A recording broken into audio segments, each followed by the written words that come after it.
ქალბატონი ანი მორჩილაძე, რეპროდუქტოლოგი და მედიცინის დოქტორი. გამარჯობა ქალბატონო ანი, ძალიან დიდი მადლობა რომ მობრძანდით ჩვენთან. იცით, მაინტერესებს დავიწყოთ სტიმულაციაზე კი ვისაუბრებ, ჩემი ძირითადი კითხვა არის სტიმულაცია, მაგრამ ვიდრე გადავიდოდეთ სტიმულაციამდე, რა არის უნაყოფობა? აი რატომ არის უნაყოფობა, რომ ავუხსნათ ჩვენს მაყურებელს? პირველ რიგში მოგესალმებით, ძალიან დიდი მადლობა ამ საინტერესო და სასიამოვნო სტუდიაში მოწვევისათვის და ნამდვილად ძალიან აქტუალური თემაა.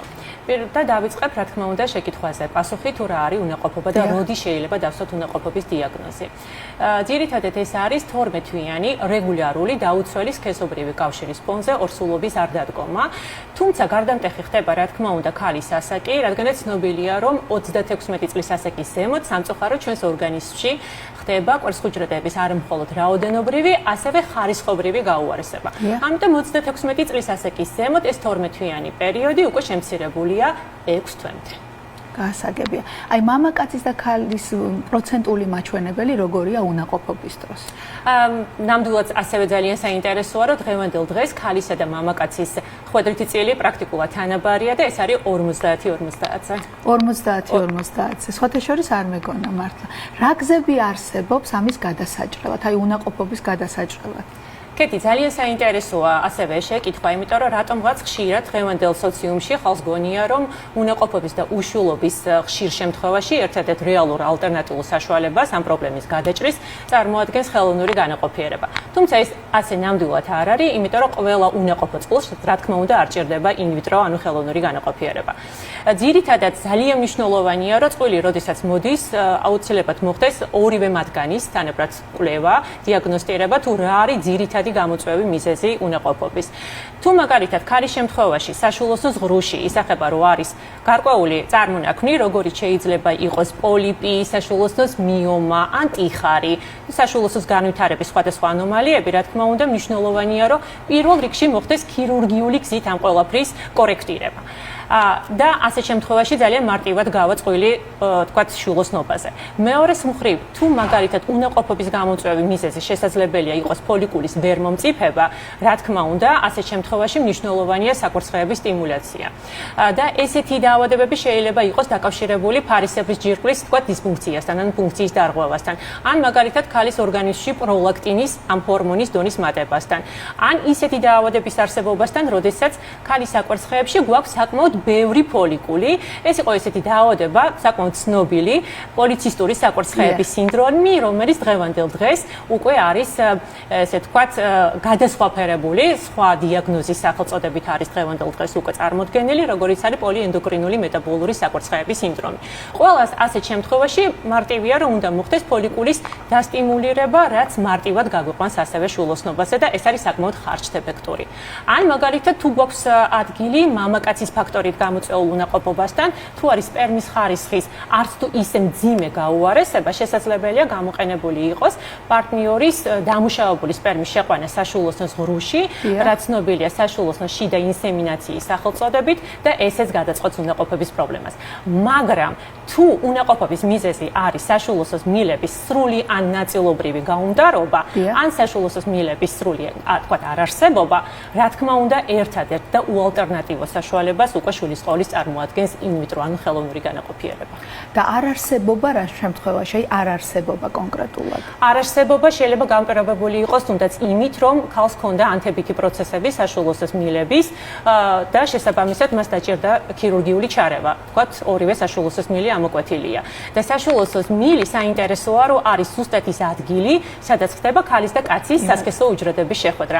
ანუ კვერცხუჯრედი და სპერმატოზოიდი ზუსტად საშულოსნოს მილის ტერიტორიაზე ხდებიან ერთმანეთს და გარკვეულწილად საშულოსნოს მილი არის ხიდი, რომელიც აკავშირებს საკვერცხლეს საშულოსნოსთან. დიახ, აი მივედით სტიმულაციამდე, უკვე თქვენ გადაწყვიტეთ, როდის იღებთ თქვენ გადაწყვეტილებას, იმიტომ რომ ექიმი იღებს ამ გადაწყვეტილებას, აი მიიღეთ უკვე გადაწყვეტილება, რომ უნდა გავაკეთოთ სტიმულაცია, რა შემთხვევაშია?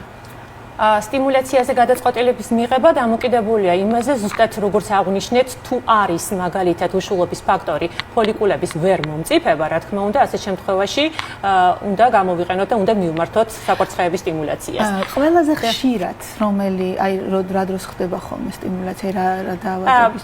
კეთი, თქვენ შეკითხვაში მე ასევე წავიკითხავდი ალბათ იმ აზრს, რომ მხოლოდ უნაყოფობისთვის არის საჭირო სტიმულაციის ჩატარება და ჰორმონული პრეპარატების გამოყენება. დღევანდელ დღეს საკმაოდ აქტუალურია ესეთი საკითხი, როგორიც არის კვარცხლბილების დარეზერვება. ანუ შვილოსნობის პრეზერვაცია მარტივად რო ვთქვა. იმიტომ რომ მნიშვნელოვანია იცით რატო ბევრმა არც იცის, მაგაზე ბოლოს გადავიდეთ, უბრალოდ მინდა სტიმულაციაზე უშუალოდ ვისაუბროთ და მე ძალიან მნიშვნელოვანია რომ ეს ინფორმაცია მივაწოდოთ თუ როგორ შევინახოთ. საერთოდ რომ ამის საშუალება გვაქვს ჩვენ დღეს საქართველოში ასე შემდეგ და ასე შემდეგ. ჯერ აი სტიმულაციაზე მოგვიყევით, აი როგორ ხდება სტიმულაცია, აი რა პროცედურა უნდა გაიაროს მანამდე პაციენტმა, როგორ უნდა მოხდეს სტიმულაცია. გასაგებია. აუცილებელია რომ როგორც თქვათ შესაძლებელია პრინციპში საქართველოს კანონმდებლობით თუნდაც ხელოვნური განაყოფიერება გააკეთოს მარტო ხელა ქალმა და ამისათვის არ არის აუცილებელი რომ თქვათ ის ქორწინებაში იმყოფებოდეს მამაკაცთან. ანუ სტიმულაციას მივმართავთ რა თქმა უნდა ჰორმონული პრეპარატების გამოყენებით. ეს შეიძლება იყოს როგორც ტაბლეტირებული მარტივად რო თქვათ აბები ან საინიექციო ფორმები ნემსები. სტიმულაცია ძირითადად გრძელდება ხოლმე 12-14 დღის განმავლობაში, როდესაც ფოლიკულები უკვე მიაღწევენ იმ გარკვეულ ზომას და სიდიდეს, როდესაც ფიქრობ რომ კვარცხლბილები უკვე მზად უნდა იყოს და მომწიფებული უნდა იყოს. ასაღებად ეს არის ხელოვნური განაყოფიერების ციკლებში, თუმცა შესაძლებელია ასევე სტიმულაციას მივმართოთ უბრალოდ ოვულაციის ინდუქციის ფარგლებში, რაც გულისხმობს რომ თქვათ გაზარდო მხოლოდ ერთი ფოლიკული და მასში არსებულ იმ ერთ კვარცხლბილს მისცე თქვათ განაყოფიერების საშუალება. ანუ ფოლიკულების დროს ჩვენ გვაქვს მარაგი, ხო? ანუ დიახ. აი ამ მარაგის დროს როგორ ხდება? აი ამოწურვა თუ ხდება ამ მარაგის პირობითად, აი რაღაც მარაგი მაქვს და ამოიწურა ჩემი მარაგი. აი მე რა ხდება? ან მარაგი რამდენი ხანი ყოფნის? და თუ არის ეს თანხებთან დაკავშირებული ესეც მნიშვნელოვანია. ხო. პირველ რიგში დავიწყებდი იმ ძალიან საინტერესო ინფორმაციით, რომ გოგონა როდესაც იბადება, მას აქვს 1 მილიონამდე ფოლიკული. ხოლო სქესობრივი სიმწიფის მომენტისათვის, რომელიც შესაძლებელია იყოს 12-14 წლის ასაკი, უკვე მოზარდობის პერიოდში, ფოლიკულების რაოდენობა უკვე განახევრებულია. ანუ თქვენ წარმოიდგინეთ, ეს არის 400.000-დან 500.000-მდე. და შემდგომში უკვე ყოველთვიურად ისე მოხდება ფოლიკულების განხარჯვა და განიხარჯება ათასობით ფოლიკული, რომ ახალი არ წარმოიქმნება. აი ამაშიც არის ძალიან დიდი კარდინალური განსხვავება ქალისა და მამაკაცის ორგანიზმის შორის.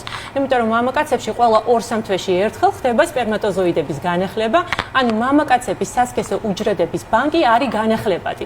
ხოლო ჩვენ სხვა სიტუაციაში ვართ, დავიბადეთ ფოლიკულების გარკვეული და ფიქსირებული რაოდენობით, რომელიც დროთა განმავლობაში ჩვენი ასაკის მატებასთან ერთად ნელ-ნელაობით გაიხარჯება და ბოლოს მივდივართ უკვე იმ ასაკამდე, რომელსაც ქვია მენოპაუზა, როდესაც საკვარცხლებში ფოლიკულური აპარატი აბსოლუტურად არ არის. კარგით, ეხლა ყველაზე მნიშვნელოვანი კითხვა, ესე იგი იწვევს თუ არა ონკოლოგიას სტიმულაცია, იმიტომ რომ ეს არის ძალიან დიდი პრობლემა დღეს და ძალიან ეს მითია თუ რეალობა არის, ეს გვაინტერესებს, იწვევს თუ არა ონკოლოგიას კონკრეტულად აი ამ კითხვით. მარტივი პასუხი გადაჭრით რომ ვთქვათ, ონკოლოგიას სტიმულაცია ნამდვილად არ იწვევს. თუმცა არსებობს მედიცინაში აბსოლუტური და შედარებითი გარკვეული რისკები. აქ ძალიან მნიშვნელოვანია თუ რა პრეპარატებს გამოვიყენებთ, მაგალითად სტიმულაციისათვის. ზოგადად ცნობილია, რომ საკვარცხლების, თქვათ, განმეორებითი და საკმაოდ მრავალჯერადი სტიმულაციის შემთხვევებში შესაძლებელია მცირედით მოუმატოთ, თქვათ, გავზარდოთ ალბათობა საკვარცხლების, ესე თქვათ, მომიჯნავე სიმსივნური წარმონაქმნების გაჩენის, მაგრამ არის კიდევ მეორე რიგის პრეპარატი, ეს არის ტაბლეტირებული ფორმა, რომის ხშირმა გამოყენება, მაგალითად 7-დან 10 ციკლამდე გამოყენების შემთხვევაში შესაძლებელია გაიზარდოს თუნდაც ფარისებრი ჯირკვლის სიმსივნე, სარძევე ჯირკვლის სიმსივნის და ასევე საშვილოსნოს ამონფენი გარსის, ანუ ენდომეტრიუმის კიბოს განვითარება. ამიტომაც ძალიან მნიშვნელოვანია, რომ ჩვენი თქვათ გინეკოლოგებისათვის, ანუ ამბულატორულ პრაქტიკაში მომუშავე ადამიანებისათვის, ესეც იყოს ერთგვარი, ესე თქვათ, მინიშნება და ერთგვარი მესიჯი იყოს მათთვის, რომ თუ არ დგება ორსულობა მრავალჯერადი ტაბლეტირებული ფორმით სტიმულაციის ფონზე, შესაბამისად დროულად მოხდეს ამ პაციენტის უკვე პორტირება და გადამისამართება რეპროდუქტოლოგთან, რომ უფრო ადეკვატური და უფრო, ესე თქვათ, ეფექტური შვილოსნობაზე მიმართული საშუალება იყოს გამოყენებული. აი თუ არის in vitro განაყოფიერება 100%-იანი. სამწუხაროდ არა, ძალიან სასიამოვნოა და ძალიან კარგი იქნებოდა, რა თქმა უნდა, როგორც პაციენტებისათვის, ასევე ჩვენთვისაც რეპროდუქტოლოგებისთვის. სამწუხაროდ ხელოვნური განაყოფიერება არ არის 100%-იანი და მისი შედეგი ძირითადად დამოკიდებული არის ქალის ასაკზე. ქალის ასაკიდან გამომდინარე პროცენტული რაოდენობა შეიძლება ვარირებდეს 20-დან 50%-ზე. თუმცა ჩვენ აქ საუბრობთ კონკრეტულ ემბრიო ტრანსფერზე, ანუ ერთი ემბრიო ტრანსფერის შემთხვევაში როგორი არის ბავშვის გაჩენის ინდექსი. და ჩვენ ყოველთვის რა თქმა უნდა ასევე გვაინტერესებს ჯანმრთელი ბავშვის გაჩენის ინდექსი, რა თქმა უნდა აუცილებლად გეთანხმებით, იმიტომ რომ მე პაციენტებსაც ესე მიმართავ, რომ ხელოვნურ განაყოფიერებას იკეთებ არა ნებისმიერი რისკის ფასად, არამედ რა თქმა უნდა გინდა ცხოვრების გალამაზება და გინდა რა თქმა უნდა ჯანმრთელი ახლშობილი. რა თქმა უნდა. ეხლა ვილაპარაკოთ აი ზუსტად იმ თემაზე, რაზეც წეგანს შეგაჩერეთ, აი რეზერვაციაზე, ზუსტად ანუ ავუხსნათ ჩვენ მაყურებელს რა არის დღეს შესაძლებელი და როგორ უნდა მოვახერხოთ ეს ყველაფერი. კი ბატონო, ნამდვილად მართოთ რა გავაკეთოთ. ნამდვილად დღევანდელ დღეს შესაძლებელია რომ მოხდეს ქალის ორგანიზმში არსებული თქვა კვარცხუჯრედების კრიოპრეზერვაცია, ანუ გაყინვა მარტივი ენით რო ავხსნათ და ეს კვარცხუჯრედები შესაძლებელია შენახული იყოს იმ დროის განმავლობაში, რა დროც ჩვენ გვინდა, ხო? ანუ კრიოპროტექტანტები, ანუ ეს არის ის საშუალებები, რომლებიც კვარცხუჯრედებს ინახავენ, ესე თქვა დაცულ და უსაფრთხო მდგომარეობაში, გვაძლევენ ჩვენ დღესდღეობით ამის საშუალებას, რომ დღევანდელ დღეს გაყინული კვარცხუჯრედი გამოვიყენოთ თუნდაც რამოდენიმე წლის შემდგომ. ძალიან აქტუალურია დღევანდელ დღეს კვარცხუჯრედების შენახვის საკითხი. უწინ იყო რა თქვა 35 წელი და ზემო. დღევანდელ დღეს რაც უფრო ახალგაზრდა ასაკში მოვახდენ ჩვენი ბიოლოგიური უჯრედების, ანუ კვარცხუჯრედების გაყინვას, მით უფრო მეტი პერსპექტივა ექნება აღნიშნულ კვარცხუჯრედებს. თუ ხარ 30 წლის მაგალითად და თუნდაც გაქვს დაბალი ანტიმიულერის მაჩვენებელი, ანუ მე ავხსნიდი მაინც ჩვენი მაყურებლებისათვის, რომ ანტიმიულერის ჰორმონი ეს არის ზუსტად ის მარკერი, რომელიც განსაზღვრავს საკვარცხლებში ფოლიკულების რაოდენობას. ანუ ასევე მარტივად რომ აღვნიშნოთ, ეს არის კვარცხუჯრედების რაოდენობა, ხო, მოსალოდნელი კვარცხუჯრედების, არსებული კვარცხუჯრედების რაოდენობა. თუ ხარ ახალგაზრდა ასაკის და თუნდაც გაქვს დაბალი ანტიმიულერის ჰორმონი, რა თქმა უნდა, დროულად უნდა იფიქრო კვარცხუჯრედების გაყინვაზე. ან მაგალითად ხარ 33-35 და მეტი ასაკის და ფიქრობ ოჯახის დაგეგმარების გადავადებას, იგივე შვილოსნობის გადავადებას. რა თქმა უნდა, აქ ძალიან უბრიანი იქნება კვარცხუჯრედების გაყინვა და ეს არის დღევანდელ დღეს ჩადებული ოქროს ფონდი, ანუ ეს არის ძალიან სწორი ინვესტიცია იმისათვის, რომ რამოდენიმე წლის შემდგომ მოგეცეს თუნდაც ადრეულ ასაკში გაყინული კვარცხუჯრედების გამოყენების საშუალება, თუ ამის საჭიროება, რა თქმა უნდა, დადგება ქალის ცხოვრებაში. მაგრამ კიდევ ერთ მნიშვნელოვან ასპექტს დავამატებდი თქვენის ნებართვით, რომ დღევანდელ დღეს კვარცხუჯრედების გაყინვა ასევე ძალიან საჭიროა საკითხია იმ მხრივ, რომ თუ მოგმართავს ონკოლოგიური პაციენტი, სადაც იგეგმება ქიმიო ან სხიური თერაპია და ჩვენ ძალიან კარგად ვიცით, რომ აი ამ საშუალებების გამოყენების შემთხვევაში ქიმიო და სხიური თერაპიის დროს შესაძლებელია კვარცხუჯრედების ხარისხის ძალიან ძლიერი გაუარესება და ხარისხობრივი გაფუჭება, ხო? ამ დროსაც ძალიან მნიშვნელოვანია, რომ ამ ადამიანებსაც მივაწოდოთ მესიჯი, რომ პირველ რიგში იფიქრონ კვარცხუჯრედების გაყინვაზე და რეზერვებაზე და შემდგომში მიმართონ უკვე ქიმიო და სხიურ თერაპიას, იმისათვის, რომ შვილის ყოლისათვის მომავალში არ აღმოჩნდნენ დონორი კვარცხუჯრედის გამოყენების საჭიროების წინაშე. ძალიან საინტერესო იყო, მართლა გულწრფელად გეუბნებით, ძალიან აინტერესებს ეს მოსახლეობას და კარგია თუ გაითვალისწინებენ ჩვენს რჩევებს. ძალიან დიდ მადლობას მოგიხდით, რომ იყავით ჩვენი სტუმარი, ახლა დაგემშვიდობებით და რა თქმა უნდა კიდევ შევხვდებით ჩვენ სტუდიაში. დიდი მადლობა ამ საინტერესო საუბრისთვის. შეხვედრამდე. ნახვამდის. ძალიან დიდი მადლობა რომ იყავით ჩვენთან. ეს გადაცემა მკურნალი იყო. ჩვენ შევხვდებით კიდევ ერთი კვირის შემდეგ. გემშვიდობებით, ჯანმრთელობას გისურვებთ.